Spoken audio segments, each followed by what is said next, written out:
우리 동영상으로 같이 예배드리시는 분들과 함께 마태복음 16장 16절의 말씀으로 우리의 신앙을 확신하도록 ขอ 하겠습니다. ผู้ที่นมัสการอยู่ที่นี่และทางออนไลน์นะครับเราจะยืนยันความเชื่อด้วยกันในมัทธิวบทที่16ข้อที่16พร้อมกันว่า 주는 그리스도시요 살아계신 하나님의 아들이십니다. 아멘. 우리 옆에 분들을 축복해 주시기 เรา 바랍니다. อวยพรคนข้างๆของเรานะครับ 하나님은 당신을 예배자로 พระเจ้า 부르셨습니다. ทรงเรียกท่านให้เป็นผู้นมัสการอาเมน 여러분 예배는 약속을 따라가는 겁니다. ทุกท่านครับการนมัสการนั้นคือการตามคำสัญญาครับ 예배는 말씀을 따라가는 การ 겁니다. นมัสการคือการตามพระวจนะครับ 그래서 세상 사람들이 못하는 것이 바로 이 เพราะ 예배입니다. ฉะนั้นสิ่งที่คนบนโลกใบนี้ไม่สามารถจะทำได้นั่นคือการนมัสการ 그 세상 사람들이 못하는 그 예배를 드리는 여러분들은 진정한 เพ 예배자입니다. ราะฉะนั้นทุกท่านที่นมัสการในสิ่งที่คนบนโลกใบนี้ไม่สามารถทำได้นั่นคือเราเป็นผู้นมัสการครับ 하나님은 예배자와 함께 하시고 และพระเจ้าทรงอยู่ร่วมกับผู้ที่นมัสการ 하나님이 하시고자 하는 것을 예배자에게 และพระ 알려주십니다. เจ้าจะทรงตรัสในสิ่งที่พระองค์จะทรงทำโดยผ่านผู้นมัสการครับ 그래서 저와 여러분들이요 예배자의 중심을 가지시고 누가 종인가라는 제목의 말씀으로 말씀을 나누도록 ขอให้ทุก 하겠습니다. ท่านมีความมั่นใจนะครับว่าเรานั้นเป็นผู้นมัสการแล้วเราจะแบ่งปันในพระวจนะในหัวข้อว่าใครคือผู้รับใช้ 먼저 저와 여러분들이요 서론적으로 삶의 변화에 대해서 말씀을 잠깐 나누도록 ก่อนอื่น 하겠습니다. ในบทนำนี้ครับเราจะมาแบ่งปันในหัวข้อที่ว่า ความเปลี่ยนแปลงของชีวิตครับ 우리에게는 세 가지 체질이 있습니다. สำหรับเราแล้วมีอุปนิสัยธรรมชาติอยู่3อย่าง 버릇이 있죠, 버릇. ก็คือมีนิสัยครับในอย่างที่1 다른 말로 하면 습관이지요. หรือก็คือเป็นนิสัยส่วนตัวของเรา 저와 여러분들이 습관이 좋은 습관이 있는 반면에 나쁜 습관도 있습니다. ถ้าเรามีนิสัยที่ดีกลับกันเราก็จะมีนิสัยที่ไม่ดีด้วยเช่นกัน 저와 여러분들이 아무리 좋은 것이 많아도요. ถึงแม้ว่าเราจะมีนิสัยที่ดีขนาดไหนก็ตามนะครับ 그 좋은 것이 나쁜 버릇, 나쁜 습관 때문에 좋은 것까지도 나빠지게 다른 사람들로 하여금 좋게 안 보이는 거죠. คนอื่นเขาจะมองเห็นว่า ถึงแม้ว่าเราจะมีนิสัยที่ดีมากมายขนาดไหนก็ตาม แต่เขาก็จะมองแต่สิ่งที่มันไม่ดีครับ 그래서 저와 여러분들이 내게 나쁜 버릇이 무언가를 찾고 그것을 갖다 발견하고 변화시켜야 เพราะ 됩니다. ฉะนั้นเราจำเป็นที่จะต้องค้นพบครับว่าอะไรคือนิสัยเสียของเราและค้นพบสิ่งนั้นและเปลี่ยนแปลงสิ่งนั้น 그럴 때 우리의 그릇이 만들어지는 거죠. ในตอนนั้นเองครับที่ภาชนะของเราถึงจะขยายขึ้น 그게 곧 우리의 แล้ว 수준입니다. สิ่งนั้นคือระดับของเราครับ 근데 그런 데 있어서 우리가 좀 조심해야 될 것이 뭐냐면 แต่ว่าในส่วนนี้ครับมีสิ่งหนึ่งที่เราจำเป็นที่จะต้องระมัดระวัง 우리의 체질 속에 노릇이라는 게 있어요. ใน 노릇. อุปนิสัยธรรมชาติของเรานะครับมันจะมีสิ่งที่เรียกว่าภาษาเกาหลีคือโนลึนะครับถ้าแปลตามไทยก็คือทำให้เหมือนเป็น 그게 뭐냐? มันคืออะไร 총각 처녀로 살다가 어느 날 결혼을 해요. เราใช้ชีวิตเป็นคนโสดครับแล้ววันหนึ่งเราก็แต่งงาน 그럼 결혼을 하면 어떻게 됩니까? แล้วพอแต่งงานไปแล้วจะเป็นยังไงครับ 남편 노릇을 해야 되고 아내 노릇을 해야 เรา 돼요. ก็ต้องทำหน้าที่เหมือนเป็นสามีเหมือนเป็นภรรยา 한 번도 안 해던 것을 해야 되는 거예요. ทำไมถึงใช้คำว่าเหมือนเป็นครับ เพราะว่าเราไม่เคยเป็นมาก่อน เราเพิ่งมาทำเป็นครั้งแรก 한 번도 교사가를 안 해봤던 사람이 어느 날 교사가 돼요. คนที่ไม่เคยเป็นครูมาก่อน วันหนึ่งเขากลายเป็นครู 그럼 교사 노릇을 하는 거예요. งั้นเขาต้องทำหน้าที่เหมือนเป็นครู 그러려니까 힘든 겁니다. เพราะว่าเป็นแบบนั้นเขาเลยลำบากครับ 남편이 되기 전에 아내가 되기 전에 먼저 남편이 무엇인지 아내가 무엇인지를 알아야 되는데 ก่อนที่จะเป็นสามีก่อนที่จะเป็นภรรยา เขาต้องรู้ล่วงหน้าก่อนหน้านั้นว่า อะไรคือสามีและภรรยา 그래서 결혼하면 남편으로 살아가고 아내로 살아가야 되는데 แล้วพอแต่งงานไปแล้วต้องใช้ชีวิตเป็นสามีและภรรยา 남편 노릇하고 아내 노릇하는 거예요. แต่เขากลับทำตัวเหมือนเป็นสามีเหมือนเป็นภรรยาครับ 그래서 힘든 사람들이 뭐라고 얘기를 แล้ว 합니까? คนที่ยากลำบากเพราะสิ่งนี้ที่เกิดขึ้นเขาจะพูดกันว่าอะไร 남편 노릇하기 힘들다. เขาบอกว่าโอ้ทำหน้าที่เหมือนเป็นสามีลำบากเหลือเกิน 그건 다시 말하면 남편으로서 준비가 안 됐다는 거지요. นั่นพูดอีกความหมายนึงว่าอะไรครับเขายังไม่พร้อมที่จะเป็นสามี 그래서 우리가 남편이 되기 전에 아내가 되기 전에 먼저 그 남편 노릇과 이 아내 노릇을 하는 เพ 거예요. ราะฉะนั้นก่อนที่เราจะเป็นสามีและภรรยาก่อนหน้านั้น เราต้องทำตัวเหมือนเป็นสามีก่อนเหมือนเป็นภรรยาก่อนที่จะแต่งงาน 그럼 미리 결혼하기 전에 먼저 하려는 거냐? 그건 แล้วมัน 아니죠. หมายความว่าให้ใช้ชีวิตอยู่ร่วมกันตั้งแต่ก่อนแต่งหรือเปล่าไม่ได้หมายความแบบนั้นนะครับ 요즘에 젊은 사람들을 보면요. ถ้าเราดูวัยรุ่นในยุคนี้ 남녀가 이렇게 한국에서 놀러 온 사람들이 있어요. ก็จะมีชายหญิงที่มาเที่ยวจากประเทศเกาหลี 젊은 사람이 같이 남녀가 놀러 왔다. ชายหญิงมาเที่ยวที่นี่ 옛날엔 전부 신혼여행 온 거예요. ถ้าเป็นเมื่อก่อนนะครับมันคือการเที่ยวฮันนีมูนทั้งหมด 근데 요즘에는 แต่ว่ายุคนี้ 의외로 이 신혼여행 온 곳이 아니라 아직 결혼 전인데 남녀가 먼저 놀러 오는 거예요. เขาไม่ได้มาฮันนีมูนครับก่อนที่เขาจะแต่งงานเขามาเที่ยวกันก่อน 여러분 결혼하기 전에 남녀가 먼저 안다고 해서 그 아는 것이 ทุก 아닙니다. ท่านครับการที่ชายหญิงจะรู้จักกันก่อนแต่งงานมันไม่ได้เรียกว่ารู้จักนะครับ 결혼해서 살면서도 알기가 힘든 것이 부부인데 결혼하기 전에 잠깐 사이에 알 수가 เพ 없어요. ราะสิ่งที่เรียกว่าสามีภรรยาแต่งงานไปแล้วยังไม่รู้จักกันเลย เพราะฉะนั้นการที่จะรู้จักทั้งหมดก่อนแต่งงานมันเป็นไปไม่ได้ครับ 우리 아직 결혼하지 않은 젊은 남녀들은요. เราชายหญิงที่ยังหนุ่มยังแน่นกันอยู่ 절대적으로 결혼하기 전에 서로 안다고 여행 같은 거 같이 가면 안 됩니다. อย่าทำการไปเที่ยวกันก่อนแต่งงานนะครับ 상대편은 그렇게 해서 아는 것이 เพ 아니에요. ราะว่าฝ่ายตรงข้ามเราไม่ได้รู้จักได้โดยผ่านการไปเที่ยว 여러분들이 진짜 알고 싶으면 ถ้าเราอยากจะรู้จักเขาจริง 그 사람의 통장을 보여달라고 ๆ 하세요. บอกเขาเลยครับว่าขอดูบัญชีคุณหน่อย 그 사람이 돈을 어디에 썼는지가 곧 그 사람이에요. เพราะว่าเราจะรู้ได้ครับว่าเขาเป็นคนยังไงโดยผ่านการที่ดูเงินที่เขาใช้ว่าเขาใช้ไปกับอะไรบ้าง 우리가 상대를 억지로 체험하려고 하지 เพ 말고 ราะฉะนั้นอย่าพยายามที่จะฝืนมีประสบการณ์กับคนคนนั้น 그 사람이 하는 말과 แต่ว่าให้ดูคำพูดที่เขาพูดออกมา 그 사람이 쓰는 돈을 보면 알아요. แล้วดูเงินที่เขาใช้เราจะรู้จักเขาได้ทันทีครับ 그거는 속일 수가 없어요. เพราะว่าสิ่งเหล่านี้ไม่สามารถหลอกลวงได้ 우리가 기본적으로 이 세상 살면서 알아야 되는 เพ 내용입니다. ราะฉะนั้นนี่คือเนื้อหาพื้นฐานที่เราต้องรู้ในการดำเนินชีวิตบนโลกใบนี้ 그래서 노릇을 한다는 건 뭐냐? 뭔가에 집중해야 하는 เพ 거예요. ราะฉะนั้นการทำหน้าที่เหมือนเป็นนั้นมันหมายความว่าอะไรหมายถึงการจดจ่อครับ 여러분 한 예를 들어서요. ถ้ายกตัวอย่างนะครับ 우리 한국에 ในประเทศเกาหลี 이주일이라는 코미디언이 있었어요. มีนักแสดงตลกนะครับที่ชื่อว่าอีจูอิลครับ 한국에서 굉장히 เขาเป็น 유명했었어요. คนที่โด่งดังมากๆในประเทศเกาหลี 국회의원까지 했었어요. จนถึงเขาเคยเป็นสสเลยนะครับ 물론 지금은 돌아가셨어요. แน่นอนว่าตอนนี้เขาเสียชีวิตไปแล้ว 근데 그분이 처음부터 유명했던 게 แต่ 아니거든요. ว่าเขาคนนี้นะครับไม่ได้โด่งดังตั้งแต่แรกนะครับ 얼굴이 너무 เพ 못생겼어요. ราะว่าหน้าตาของเขาขี้เหร่มาก 그래가지고 연예인이 되고 싶었는데 คือเขาอยากจะเป็นดารา 회사에서 받아주지를 않은 แต่ 거예요. ไม่มีบริษัทไหนรับเขาเข้าเป็นดาราเลย 그래가지고 밤에 일만 했어요. 밤 무대에 เขา 나가서. ก็เลยไปทำงานกลางคืนครับไปออกเวทีโชว์ตอนกลางคืน 그러다가 어느 날 지방에 행사가 있어가지고 แล้ววันหนึ่งเขาก็มีงานที่ต่างจังหวัดครับ 유명한 연예인들을 쫓아가지고 가서 행사에 참여한 거예요. เขาก็เลยไปเข้าร่วมงานกลางคืนร่วมกับเหล่าดาราที่ดัง 그 참여해봤자 뒤에서 그냥 조그만 일만 하는 ๆ 거지요. เพราะว่าเข้าร่วมในหน้าที่นี้มันก็เป็นแค่การแสดงที่แบบว่าเล็กน้อยที่อยู่เบื้องหลัง 근데 돌아오는데 기차를 타고 왔어요. แต่ว่าระหว่างทางกลับครับเขานั่งรถไฟกลับกัน 근데 그 기차가 엄청난 큰 사고를 냈어요. แล้วรถไฟก็เกิดอุบัติเหตุครั้งใหญ่ครับ 그래서 그때 많은 사람들이 죽기도 했어요. ก็เลยมีหลายคนเสียชีวิตที่นั่น 근데 그때 이 이주일이라는 사람이 แต่คนที่ชื่อว่าอีจูอิลคนนี้นะครับ 그때 당시에 유명한 가수를 얻고 나온 거예요. เขาได้แบกดารานักร้องที่ดังที่สุดในยุคนั้นออกมาจากรถไฟ 다시 말하면 그 사람을 살려준 ก็ 거죠. คือช่วยชีวิตเขานั่นเอง 그랬더니 그 사람이 แล้วพอมันเป็นแบบนี้เนี่ย 이 코미디언을 막 다른데 어떻게 하면 일할 수 있게끔 막 열심히 도와준 거예요. นักร้องคนนี้ก็เลยเห็นว่าโอ้เขาอยากจะช่วยเหลือคนนี้ที่ช่วยชีวิตเขาไว้เขาก็เลยคอยซัพพอร์ตทุกวิถีทางครับ 그래가지고 한 역을 맡았어요. แล้วคนที่ชื่ออีจูอิลนี้ก็ได้บทบาทหนึ่งในการละคร 근데 그 역할이 너무 단순한 거였어요. แล้วบทบาทที่เขาได้รับเนี่ยมันเรียบง่ายมากครับ 병원에 누워있는 환자에게 คือได้รับบทบาทเป็นหมอ 눈을 이렇게 떠보이면서 ที่ไปเห็นผู้ป่วยที่กำลังนอนอยู่ แล้วก็ไปเปิดตาเขา 운명하셨습니다. แล้วก็บอกแล้วก็พูดประโยคนี้ครับว่าเสียชีวิตแล้ว 한마디예요. 죽으셨습니다. 이 ประโย 한마디예요. คเดียวครับว่าเขาได้เสียชีวิตลงไปแล้ว 근데 이 사람은 너무 그게 감사했던 거예요. แล้วเขาก็ขอบคุณในสิ่งที่เขาได้บทบาทนี้มาครับ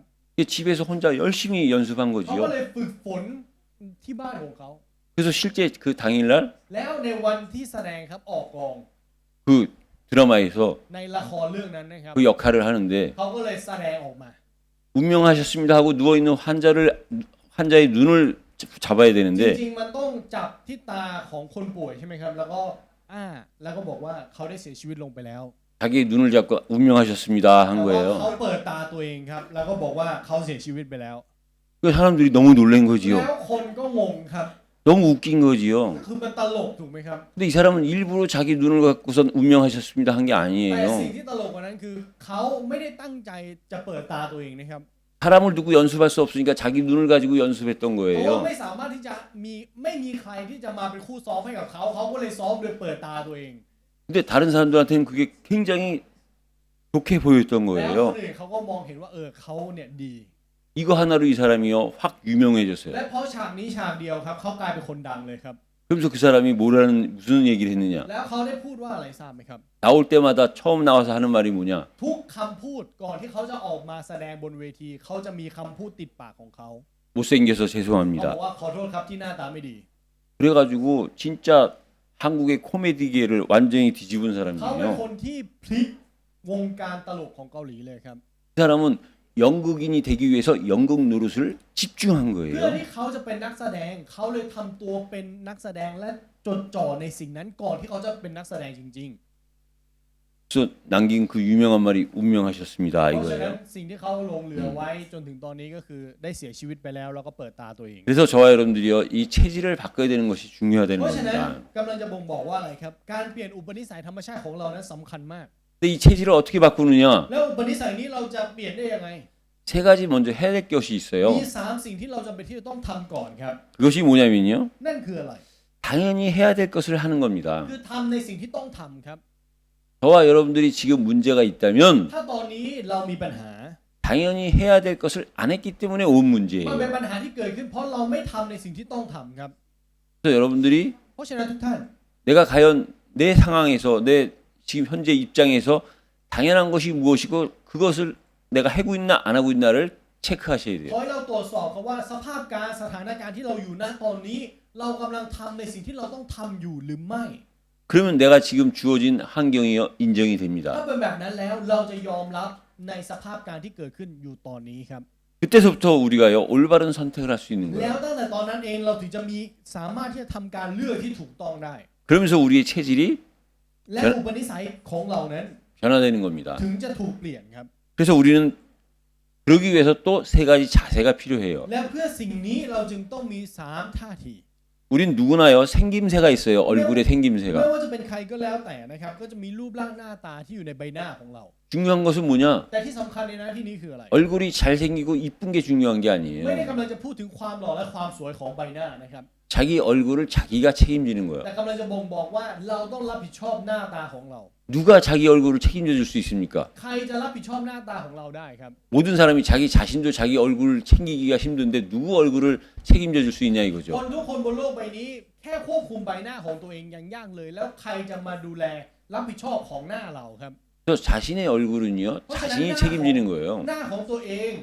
ต้องเป็นคนรับผิดชอบครับ 내가 기쁘고 즐거워야 사람들이 모이게 돼 있어요. เราต้องมีความสุขและมีความปิติยินดี ผู้คนถึงจะเข้าหาเรา 아무리 잘생긴 사람도 아무리 이쁜 사람도요 ไม่ว่าจะเป็นหน้าตาดีขนาดไหนสวยขนาดไหน 인상을 쓰고 있는데 다른 사람들이 좋아할 사람은 ถ้าหน้า 없습니다. เขาโกรธตลอดเวลาก็คงไม่มีใครชอบครับ 그래서 저와 여러분들은 생김새를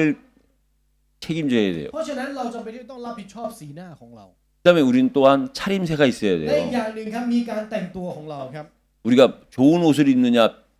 비싼 옷을 입느냐 싼 옷을 입느냐 그게 아니에요. ไม่ได้กำลังจะบ่งบอกถึงมูลค่าเสื้อผ้าที่เรากำลังใส่ว่าแพงหรือถูก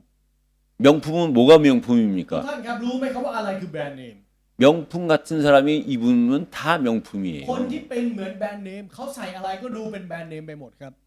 명품처럼 살지 않으면서 명품을 입었다 그것은 어울리지 않는 ใช้ 거예요. ชีวิตไม่เป็นแบรนด์เนมแต่สวมแบรนด์เนมไปก็ไม่มีคุณค่าอะไรครับ 그래서 저와 여러분들이 스스로 얼굴을 책임지고요. 스스로 행동을 책임지면요. เพราะฉะนั้นถ้าเรารับผิดชอบสีหน้าหรือหน้าของเราและรับผิดชอบการกระทำของเรา 실제 하나님은 세상은 우리를 쓰고 하나님도 우리를 쓰시게 되겠죠. พระเจ้าโลกจะใช้เราและพระเจ้าก็จะทรงใช้เราแน่นอน 우리는 쓰임새가 있는 삶을 살아야 เพ 돼요. ราะฉะนั้นเราต้องใช้ชีวิตโดยถูกใช้ครับ 다시 말해서는 내 얼굴에 대해서 내가 만족해하고 หรือก็คือเราพอใจในหน้าตาของเรา 내 차림새에 대해서 만족해하면 แล้วพอใจในการแต่งกายของเรา 내 삶의 현장에서 ในทุ่งนาที่เราใช้ชีวิตอยู่ 내가 쓰임 받을 수 있다는 เรา 거죠. ก็จะถูกใช้ในทุ่งนาของเรา 근데 이 모든 삶의 변화가 แล้วการเปลี่ยนแปลงของชีวิตทั้งหมดนี้ครับ 중요한 이유가 뭐냐? เหตุผลที่สิ่งนี้มันสำคัญเพราะว่าอะไร 삶의 내용이 있어야 된다는 거예요. เพราะว่าต้องมีเนื้อหาของชีวิตครับ 삶의 내용이 있는 자가 삶이 변화돼야지 삶의 내용이 없는 자가 삶이 변화가 되면요. คนที่มีเนื้อหาชีวิตครับที่ต้องได้รับการเปลี่ยนแปลง แต่กลับกันคนที่ไม่มีเนื้อหาของชีวิต แต่เขากลับเปลี่ยนแปลง 오히려 변화되고 성공해서 문제가 ปัญ 생깁니다. หามันจะเกิดขึ้น เพราะเขาไม่มีเนื้อหาแต่มีแต่การเปลี่ยนแปลงปัญหาจึงเกิดขึ้นครับ 그래서 이 오바다서를 통해서 삶의 내용을 살펴보면요. เพราะฉะนั้นถ้าเราจะมาดูในเนื้อหาของชีวิตโดยผ่านพระธรรมโอบาดีนะครับ 첫째 오바다는요. อย่างที่หนึ่งครับโอบาดีครับ 그 이름의 뜻이 ความหมายของชื่อของเขาเนี่ย 경외하는 자, 섬기는 자, 주의 종이에요. คือผู้ที่ปฏิบัติผู้ที่ยำเกรงและผู้รับใช้ขององค์พระผู้เป็นเจ้าครับ 여기 이 오바다는요. โอบาดีคนนี้ครับ 엘리야 시대에 엘리야의 제자요 아하방의 신하였던 그 오베다가 아니에요. ไม่ใช่โอบาดีที่อยู่ในยุคของเอลียาและเป็นคนรับใช้ของกษัตริย์ ไม่ใช่คนนั้นนะครับคนละคนกัน 이 오베다는 그냥 다른 그 오바다와 다른 เป็น 오바다입니다. คนละโอบาดีกันนะครับ 이 오바다는요. โอบาดีคนนี้ 에돔을 향해 예언한 자예요. เขาคือผู้ที่พยากรณ์สู่เอโดมครับ 지금까지 우리 많은 선지자들을 봐왔지만 เรานั้นได้ดูถึงเหล่าผู้เผยพระวจนะมากมาย 많은 선지자들이 주로 유다와 이스라엘을 향해서 예언한 거예요. แต่ส่วนใหญ่ผู้เผยพระวจนะจะพยากรณ์สู่ยูดาห์และอิสราเอล 근데 이 오베다는 에돔을 향해서 แต่โอบา 예언했어요. ดีนั้นได้พยากรณ์สู่เอโดมครับ 그래서 이 에돔의 배경을 보면요. เพราะฉะนั้นถ้าเราดูภูมิหลังของเอโดม 에돔은 เอโดม 에서의 후손입니다. เป็นรุ่นหลังของเอซาวครับ 또 에서의 별명이기도 하죠. แล้วก็เป็นชื่อเล่นของเอซาวด้วยเช่นกัน 우리가 잘 아는 창세기 25장 30절에 나오는 그 팥죽 사건입니다. คือเหตุการณ์ที่เรารู้กันดีครับในปฐมกาลบทที่ 25 ข้อที่ 에서가 사냥해서 돌아와서 30 ว่าเอซาวเนี่ยไปล่าสัตว์และกลับมา 너무 배고픈 나머지 เขาหิวอย่างมาก 동생 야곱에게 เขาเลยบอกกับน้องชายของเขาที่เป็นยาโคบ 자기가 갖고 있는 장자의 축복권과 팥죽과 바꾼 사건이지요. ว่าเขาเอาอาหารต้มกับบุตรหัวปีแลกกัน 그래서 이 에돔은 붉은이라는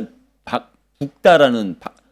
뜻을 갖고 เพราะ 있습니다. ฉะนั้นเอโดมจะมีความหมายว่าแดงด้วยครับ 그래서 이 에서와 야곱 เพราะฉะนั้นเอซาวและยาโคบ 다시 말해서 에서와 야곱은 에돔과 이스라엘이지요. หรือก็คือเป็นความหมายของเอโดมและอิสราเอล 에돔이 에서의 후손이고 เอโดมเป็นลูกหลานของเอซาว 이스라엘은 야곱의 อิ 후손이지요. สราเอลเป็นลูกหลานของอิสราเอล 그게 어디까지 이어지느냐? แล้วสิ่งนี้มันเชื่อมไปสู่ 신약에 보면요. สู่พระคัมภีร์ใหม่ครับ 마태복음에 예수님이 태어나셨을 때 ถ้าเราดูในมัทธิวนะครับในตอนที่พระเยซูประสูติ 헤롯이라는 왕이 그 아기 예수를 죽이기 위해서 어린아이들 다 죽이라고 합니다. มีกษัตริย์เฮโรดครับที่สั่งให้ฆ่าเด็กทั้งหมดเพื่อที่จะฆ่าพระกุมารเยซู 그때 그 헤롯 왕이 에돔 แล้ว 사람이에요. กษัตริย์เฮโรดคนนี้แหละครับที่เป็นคนเอโดม 물론 이거는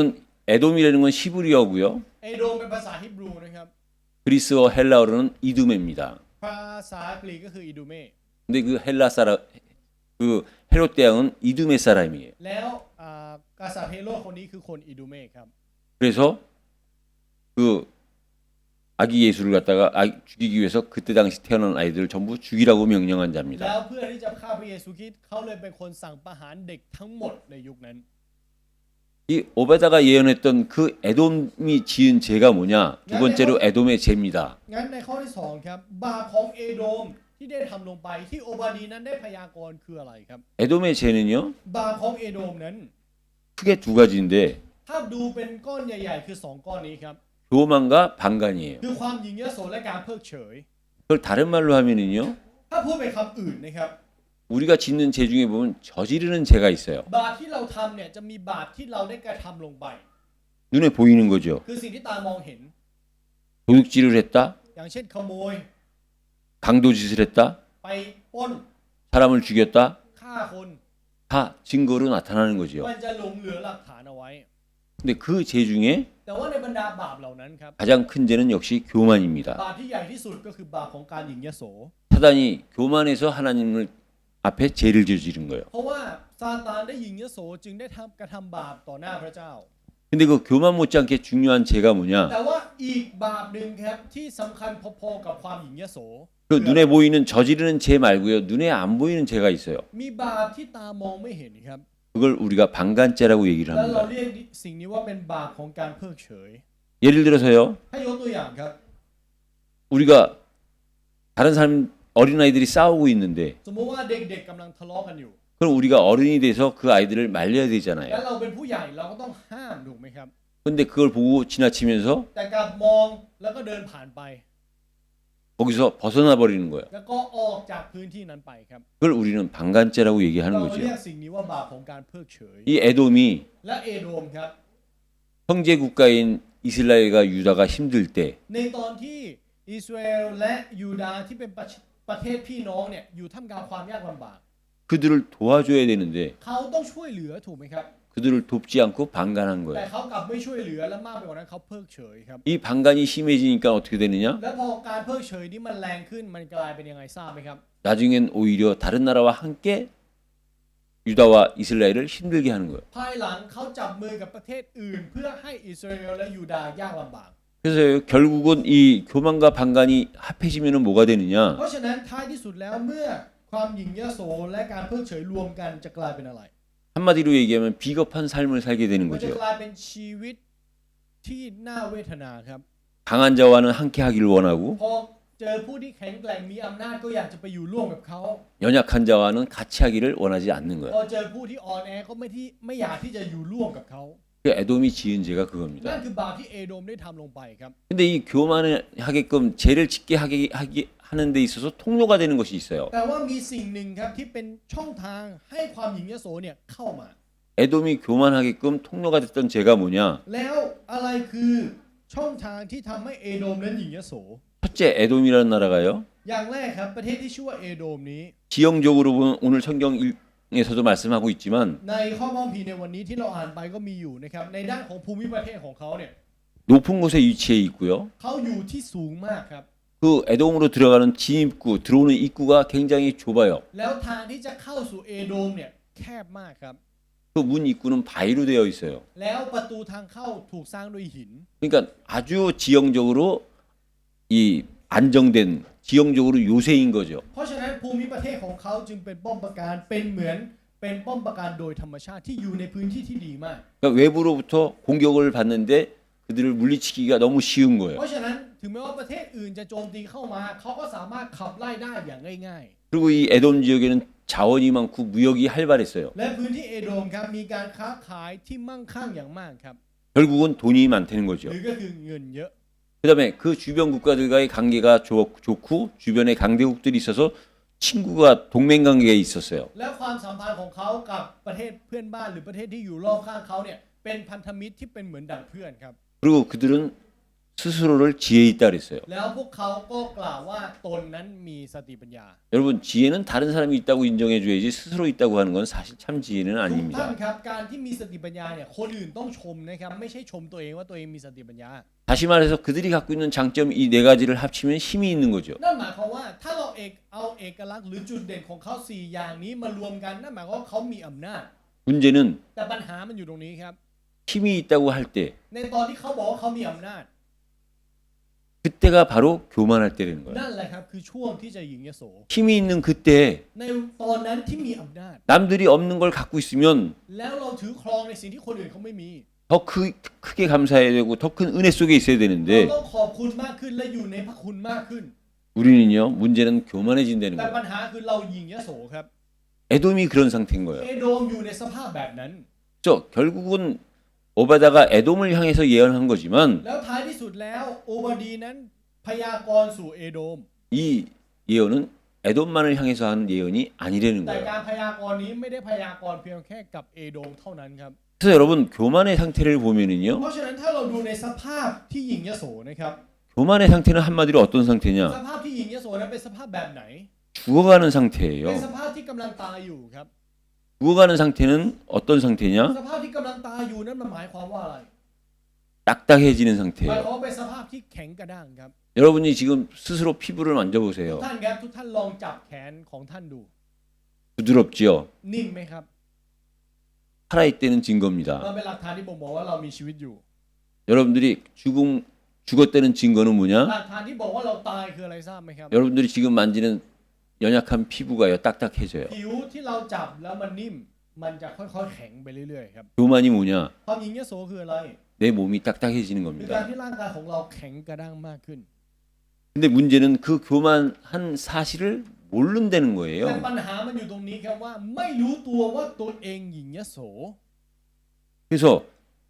이 에돔이 지은 죄는요 เพราะฉะนั้นบาปที่เอโดมได้ทำลงไปครับ 이방 나라의 모델이 되는 거예요. มันกลายเป็นโมเดลของประเทศต่างชาติครับ 또 에돔이 교만하고 타락했다? เพราะฉะนั้นการที่บอกว่าเอโดมนั้นเสื่อมและหญิงยโส 이건 다시 말하면 모든 인류가 교만하고 타락했다는 นั่น 거예요. หมายความว่าบรรดาประชาชาติหรือมนุษยชาติอยู่ท่ามกลางความเสื่อมและหญิงยโส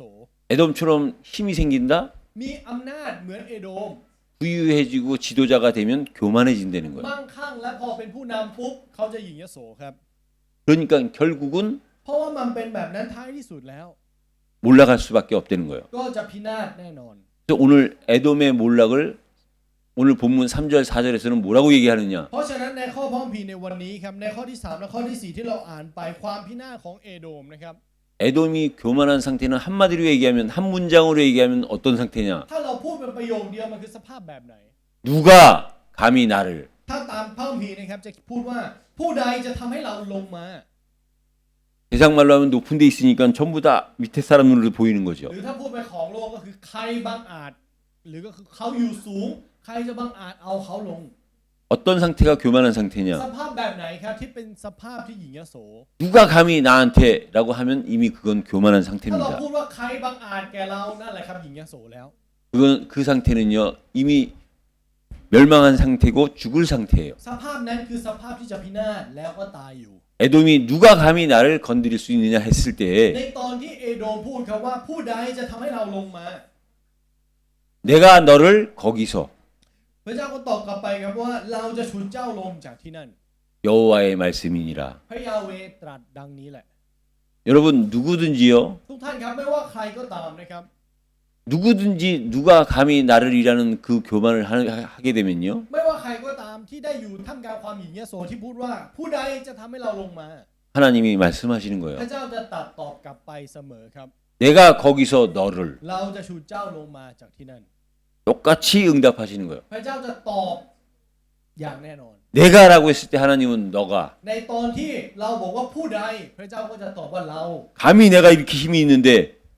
เรามีอำนาจถึงขนาดนี้ 그 힘을 แล้วอำนาจนั้นแหละ 그게 누구냐? 거기서 멸망시키겠다는 거예요. พระเจ้าจะให้อำนาจนั้นแหละพินาศลง 그래서 여러분 가장 무서운 말이 뭐냐? เพราะฉะนั้นคำที่น่ากลัวที่สุดคืออะไรทราบไหมครับ 교만해지는 사람들의 상태를 보면요. เมื่อเรามองดูสภาพของคนที่หญิงยโสนะครับ 말은 안 하고 있지만 항상 그게 마음속에 있어요. เขาไม่พูดก็จริงแต่ใจของเขาจะมีสิ่งนี้อยู่ครับ 누가 감히 ใคร 나를. บังอาจทำกับเรา 그때 여러분들이 그때쯤이 되면 꼭 이해하셔야 ถ้า 됩니다. ถ้าสิ่งนั้นมันเกิดขึ้นกับเรานะครับขอให้เราเข้าใจแบบนี้ 하나님의 말씀이 기억이 나야 돼요. ว่าเราต้องระลึกถึงพระวจนะในวันนี้ 내가 거기서 너를 ในตอนที่เราบอกว่าใครจะบังอาจเอาเราลง พระเจ้าก็จะตอบว่าเราจะฉุดเจ้าลงจากที่นั่น 만약에 그 교만했다가 망해지는 멸망받는 상태는 어느 정도냐? แล้วสภาพที่พินาศหลังจากการหญิงยโสมันขนาดไหน 오늘 성경은 말씀하고 พระคัม 있어요. ภีร์ในวันนี้บอกอย่างชัดเจนครับ 도둑이 와서 도둑질을 했다. ว่าโจรมาขโมย 강도가 와서 강도짓을 했다. คนที่มาปล้นเขาได้ปล้นสะดม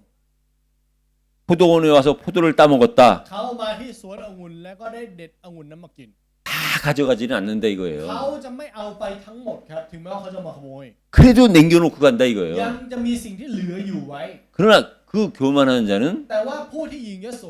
남겨놓은 게 없을 만큼 몰락 완전히 망한다는 จะพินาศ 거예요. อย่างสมบูรณ์แบบโดยที่ไม่เหลืออะไรไว้เลยแม้แต่อย่างเดียว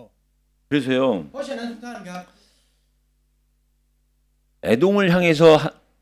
오바다가 질책을 하나님의 말씀을 통해서 질책을 한 그 뜻은 뭐냐? ความหมายที่อ่าโอบาดีนะครับได้ติเตียนต่อเอโดมโดยผ่านพระวจนะคำของพระเจ้านั้นคืออะไร 그건 곧 모든 인류의 멸망이기 때문에요. เพราะว่ามันคือความพินาศที่บ่งบอกถึงความพินาศของมนุษยชาติ 다시 말하면 그 에돔이 몰락할 때가 곧 여호와께서 심판하실 여호와의 날이라는 เพ 거예요. ราะฉะนั้นในตอนที่เอโดมพินาศนั่นคือวันแห่งพระยาเวห์ที่พระเจ้าจะทรงพิพากษา 그래서 여러분 교만이 무서운 겁니다. เพราะฉะนั้นการหยิ่งยโสน่ากลัวนะครับทุกท่าน 사울 왕이 어떻게 해서 멸망받았습니까? กษัตริย์ซาอูลพินาศเพราะอะไรครับ 하나님이 선택하신 이스라엘의 초대 왕이에요. กษัตริย์องค์แรกที่พระเจ้าทรงเลือก 그 초대 왕의 복을 받은 사람이 แล้วคนที่ได้รับพระพรของการเป็นกษัตริย์องค์แรกของประเทศที่พระเจ้าเลือก 다른 것 때문에 망한 것이 เขา 아니에요. ไม่ได้พินาศเพราะสิ่งอื่นนะครับ 교만해진 เขา 거예요. พินาศเพราะความหยิ่งยโส 어느 날 누가 감히 나를 이라는 그 마음이 들어간 วัน 거예요. หนึ่งเขามีใจแบบนั้นครับว่าผู้ใดจะทำให้เราลงมา 그때 하나님이 그 사울을 낮추신 แล้ว 거예요. ในตอนนั้นเองที่พระเจ้าทำให้ซาอูลนั้นตกต่ำลง 그래서 여러분들의 삶은요, เพราะฉะนั้นทุกท่านครับการดำเนินชีวิตของเรา 여러분들의 몸은요 부드러워야 ร่าง 돼요. กายของเราต้องนิ่งครับ 내가 교만해진다, 내 몸이 딱딱해지기 ถ้า 시작하는 เราหยิ่ง 거예요. ยโสนั่นหมายความว่าร่างกายของเรากำลังแข็งกระด้างมากขึ้น 여러분 잘 아시죠? 나아만 ทุ 장군이요. กท่านทราบกันดีในเรื่องของแม่ทัพนามานถูกไหมครับ 아랍 나라의 군대 장관입니다. เขาเป็นผู้บังคับบัญชาของประเทศซีเรีย 겉으로 봤을 땐 부족함이 없는 자예요. ภายนอกเขาไม่มีสิ่งใดขัดสนเลย 근데 집에 와서 그 제복을 벗으면 แต่เมื่อเขากลับมาที่บ้านและถอดชุดของเขาออก 아내는 문둥병자예요. เขาเป็นโรคเลื้อนครับ 그러니까 겉으로는 교만할 수밖에 없는 자예요. เพราะฉะนั้นภายนอกเขาเป็นคนที่ต้องหยิ่งยโสโดยหลีกเลี่ยงไม่ได้ 근데 어느 날 포로 소녀를 통해서 แต่วันหนึ่งโดยผ่านหญิงเฉลยคนนั้น 엘리사 선지자를 찾아가잖아요. เมื่อเขาไปหาผู้เผยพระวจนะเอลิชา 엘리사 선지자가 마당까지 나와가지고 반겨줄 줄 알았는데 แล้วเขาคิดว่าเอลิชาจะมาต้อนรับเขาจนถึงหน้าบ้าน 그 엘리사 선지자는 안 나고 오히려 사안을 보내가지고 심부름하는 사람을 보내서 เขากลับส่งผู้รับใช้ไปแทน 요단강에 7번 들어갔다 나와라. บอกให้เอาตัวจุ่มลงไปในแม่น้ำจอร์แดนถึง7 ครั้ง 처음에는 그 딱딱했던 그 나아만이 ในตอนแรกนามานที่แข็งกระด้าง 우리 아랍 나라에도 이거보다 더 큰 강이 있는데 เขาพูดว่าในประเทศของเขานั้นมีแม่น้ำที่ใหญ่กว่านี้ตั้งหลายเท่า 교만해가지고 돌아가려고 เขา 그랬어요. หยิ่งยโสและอยากจะกลับไปครับ 그리고 이스라엘을 침공하려고 แล้ว 했어요. เขาคิดที่จะมาโจมตีอิสราเอลด้วยซ้ำ 그때 옆에 있던 하이 신하가 แต่ผู้รับใช้ของเขาที่อยู่ข้างๆเขา 순종하라고 권했어요. เขาก็เสนอให้นามานเชื่อฟังครับ 그때 그 나아만이 실제적으로 순종해서 그 강가에 들어갔다 나왔더니 성경은 뭐라고 표현하느냐? แล้วในตอนนั้นที่นามานเชื่อฟังและเอาตัวจุ่มลงไปในแม่จอร์แดนถึง7 ครั้งพระคัมภีร์เขียนไว้ว่าอะไรครับ 열왕기하 5장 14절에 보니까요. ใน2 พงศ์กษัตริย์บทที่5ข้อ 그 14 나아만 장군이 실제 몸을 담갔다가 나오니까 หลังจากที่เขาออกมาหลังจากจุ่มทั้งหมด7 ครั้ง 어린아이의 피부와 같았더라. เนื้อของเขาเป็นเหมือนผิวของเด็กเล็ก 그게 교만과 겸손입니다. นั่นเป็นการบ่งบอกถึงความหยิ่งยโสและการถ่อมตัวครับ 교만하면 딱딱해지는 ถ้า 거고요. หยิ่งยโสมันจะแข็งกระด้าง 겸손하면 부드러워지는 ถ้า 거예요. ถ้าถ่อมตัวจะนุ่มนวลครับ 그래서 저와 여러분들이요. เพราะฉะนั้นสำหรับทุกท่าน 삶의 결론을 내리셔야 ขอ 됩니다. ให้มีบทสรุปของชีวิตครับ 삶의 결론은 뭐냐? บทสรุปของชีวิตของเรานั้นคืออะไร 오늘 본문을 통해서 얻은 결론이 뭐냐? บทสรุปที่เราต้องได้รับโดยผ่านพระวจนะในวันนี้นั้นคืออะไร 강한 것 같지만 에돔은 멸망했어요. เอโดมที่ดูเหมือนมีอำนาจแต่ท้ายที่สุดแล้วเขาพินาศและล่มสลายครับ 약한 것 같지만 อาจจะดูเหมือนอ่อนแอ 이스라엘은 사라지지 않았어요. แต่อิสราเอลไม่เคยหายไปครับ 중요한 것은 뭐냐? สิ่งที่สำคัญนั้นคืออะไร 에돔과 이스라엘은요 형제 국가예요.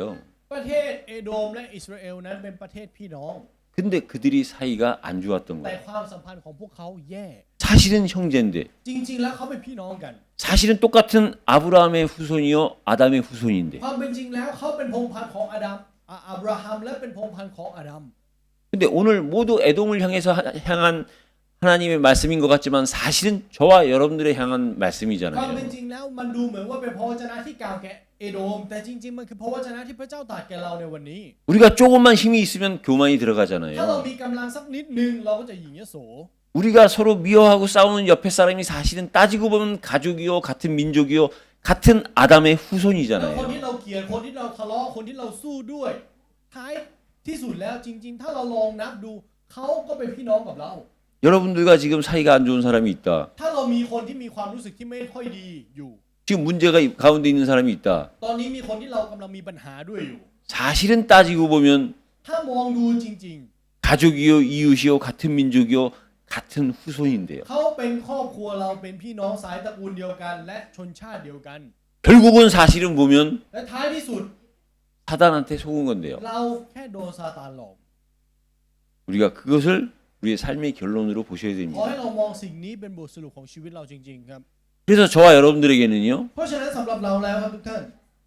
시온이라는 단어가 있어야 돼요. จึงต้องมีคำว่าซิโยนครับ 시온은 곧 예루살렘이요, ซิโยนนั่นก็คือเยรูซาเล็ม 곧 이스라엘을 상징하는 거예요. หรือบ่งบอกถึงอิสราเอลครับ 그 시온 곧 이스라엘 예루살렘은요,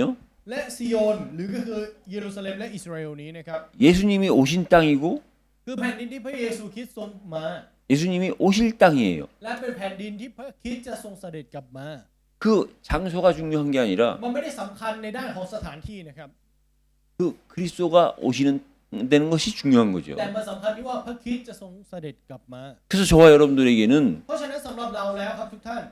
시온이라는 그 본향이 있어야 돼요. เราต้องมีบ้านเกิดของเรา คือ본향이라는 ภูมิ 것 ลำเนาของเราหรือบ้านของพ่อของเราครับ 본향이라는 건 뭐냐? ภูมิลำเนานี้มันหมายความว่าอะไร 곧 나의 시작이요, 내가 온 หรือ 곳이에요. ก็คือมันคือจุดเริ่มต้นของเราและเป็นจุดที่เราได้มา 여러분이 어디서부터 เรา 왔습니까? มาจากไหนครับทุกท่าน 여러분이 하나님으로부터 온 거예요. เรามาจากพระเจ้า 하나님으로부터 온 게 맞다면 ถ้าการที่เรามาจากพระเจ้านั้นถูกต้อง 반드시 저와 여러분들은 하나님께로 돌아가야 돼요. เราก็จะกลับไปหาพระเจ้าอย่างแน่นอน 그래서 시온성, 시온이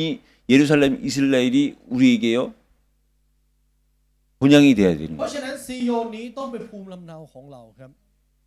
그래서 본향만 되는 것이 아니라요. เราไม่ได้เป็นเพียงแค่ภูมิลำเนานะครับ 그 이스라엘, 그 시온이 อิสราเอลและซีโยนนี้ 우리에게 고향이 되고 가족이 돼야 돼요. ต้องเป็นบ้านเกิดและเป็นครอบครัวของเราครับ 다시 말해서 그건 뭐냐? หรือพูดใหม่ก็คืออะไร 고향과 가족은 뭡니까? ครอบครัวและบ้านเกิดหมายถึงอะไรนะครับ 본향이 내가 시작한 곳, 내가 온 곳이고 그렇다면 내가 돌아갈 곳이 본향이 되면 고향과 가족은요, 내가 편히 언제든지 쉴 수 있는 곳이 돼야 돼요. ภูมิลำเนาคือสถานที่ที่เราจากมาและเราจะกลับไปงั้นบ้านเกิดนั่นคืออะไรคือสถานที่ที่เราจะอยู่ตอนนี้ด้วยสันติสุข 그게요, 우리의 중심 가운데 있어야 돼요. และสิ่งนี้ต้องอยู่ในศูนย์กลางของเราครับ 우리가 시온의 중심 속에 있어야 되고 그 시온이 내 중심 속에 있어야 되는 거예요. เราต้องมีศูนย์กลางที่ซิโยนและซิโยนต้องเป็นศูนย์กลางของเรา 중심이 뭡니까? ศูนย์กลางนั้นคืออะไรครับ 다시 돌아올 수 있는 거예요. เราสามารถกลับมาใหม่ได้ครับ 기준이 되는 거예요. เป็นมาตรฐานให้กับเรา 넘어졌다가도 다시 돌아오는 ถึงจะ 거예요. ล้มลงเราก็สามารถลุกขึ้นมาใหม่ได้ 멀리 갔다가도 다시 돌아오는 ถึงแม้ว่า 거예요. เราจะไปไกลขนาดไหนเราก็สามารถที่จะกลับมาใหม่ได้ 저와 여러분들에게는 สำหรับเราแล้วนะครับทุกท่าน 하나님이 바로 이 시온을 주셨다는 พ 거예요. ระเจ้าทรงมอบซิโยนนี้ให้กับเรา 그래서 우리는 이 시온의 중심을 가지고 뭘 바라봐야 되느냐? เพราะฉะนั้นเราต้องมีศูนย์กลางอยู่ที่ซิโยนและมองไปสู่อะไร 하나님이 예비해 놓으신 새 예루살렘을 바라보면서 사는 거예요. ดำเนินชีวิตโดยที่มองถึงเยรูซาเล็มใหม่ที่พระเจ้าทรงเตรียมไว้ให้กับเรา 지금의 예루살렘이 무너지고 새로 세워질 새 เยรู 예루살렘. ซาเล็มใหม่ที่เยรูซาเล็มในตอนนี้จะล่มสลายและถูกสร้างขึ้นใหม่ 실제 저와 여러분들의 최고의 이 땅에서의 소망은 새 예루살렘을 향한 소망이에요. และความหวังที่แท้จริงในชีวิตของเรานั้นคือความหวังที่มีต่อเยรูซาเล็มใหม่ 그게 곧 하나님의 나라요. แล้วนั่นก็คือแผ่นดินของพระเจ้า 그 하나님의 나라라는 이유가 증거가 뭐냐? แล้วหลักฐานที่บ่งบอกว่าเป็นแผ่นดินของพระเจ้านั้นคืออะไร 그리스도가 통치하는 곳이에요. นั่นคือสถานที่ที่พระคริสต์ทรงปกครอง 그래서 그리스도가 통치한다면 แล้วเมื่อพระคริสต์ทรงปกครองแล้ว 그 그리스도의 통치를 받는 그곳은 그 어디나 ไม่ว่าจะเป็นที่ไหนก็ตามที่ได้รับการปกครองที่มาจากพระคริสต์ 하나님의 나라지요. ก็คือแผ่นดินของพระเจ้าครับ 그리스도의 통치를 믿고 그 그리스도의 통치 속에 있는 자가 감옥에 갔다 거기는 하나님의 나라입니다. คนที่เชื่อในการปกครองของพระคริสต์และรับการปกครองที่มาจากพระคริสต์และเขาติดคุกไป คุกนั่นแหละครับที่จะเป็นแผ่นดินของพระเจ้า 그 사람이 병원에 갔다. 그 병원은 하나님의 ถ้า 나라예요. เขาคนนั้นได้ไปโรงพยาบาลนั่นแหละครับที่จะเป็นแผ่นดินของพระเจ้า 우리가 진짜 하나님의 나라를 원한다면 ถ้าเราต้องการแผ่นดินของพระเจ้าจริง 우리는 반드시 그리스도의 통치를 받으셔야 ๆ 됩니다. เราต้องรับการปกครองที่มาจากพระคริสต์จริง ๆ ครับ 그리스도가 통치하지 않는 곳이 바로 지옥인 ส 겁니다. ถานที่ที่พระคริสต์ไม่ได้ปกครองนั่นเลยครับคือนรก 그래서 오늘 오베다를 통해서 에돔에 향한 예언은 에돔을 향한 예언이 아닌 เพราะฉะนั้นโอบาดีที่พยากรณ์สู่เอโดมไม่ใช่แค่สู่เอโดมเท่านั้น 우리가 사는 이 세상을 향한 예언이요. แต่เป็นคำพยากรณ์ถึงโลกที่เราดำเนินชีวิตอยู่ 이 세상 가운데 살고 있는 저와 여러분들을 향한 예언이에요. และเป็นการพยากรณ์ที่มีต่อเรา